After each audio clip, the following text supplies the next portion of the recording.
Cheney's former National Security Advisor John Hanna on if this latest news is proof that those concerns were justified. John, in retrospect, maybe we should have paid more attention to Benjamin Netanyahu.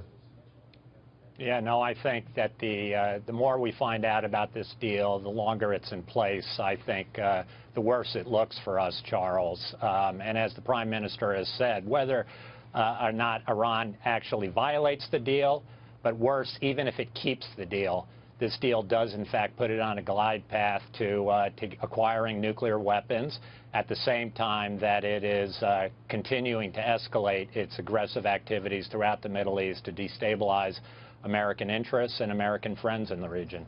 John, it felt like during the negotiating process that Iran would do certain things, just sort of perhaps to test the resolve of President Obama. And it feels like at some point they found out they can almost do anything. He was so desperate to have a deal done. And so before and after, all we've seen is belligerence from them. Yeah, no, and there's no question this, let's be straight about it, a ransom payment that was paid, this was something that Iran demanded at the end if they were going to go forward with the nuclear deal, giving up our hostages, that they needed something tangible to show for it. And they squeezed out this last extra measure of extortion from the United States, this $400 million payment in the middle of the night to a terrorist regime that has only since that deal taken more Americans, increased its ballistic missile program, and dramatically escalated its aggression in places like Syria, Yemen, Lebanon, Iraq, everywhere in the Middle East. It's attacking American interests.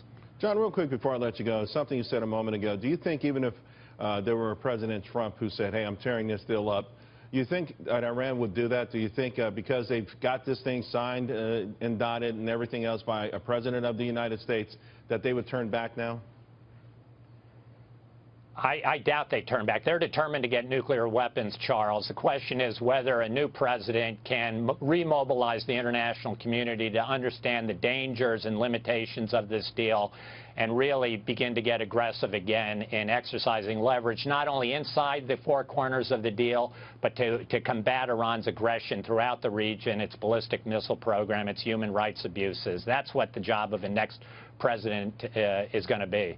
John Hanna, thank you very much. Really appreciate it. Thanks, Charles.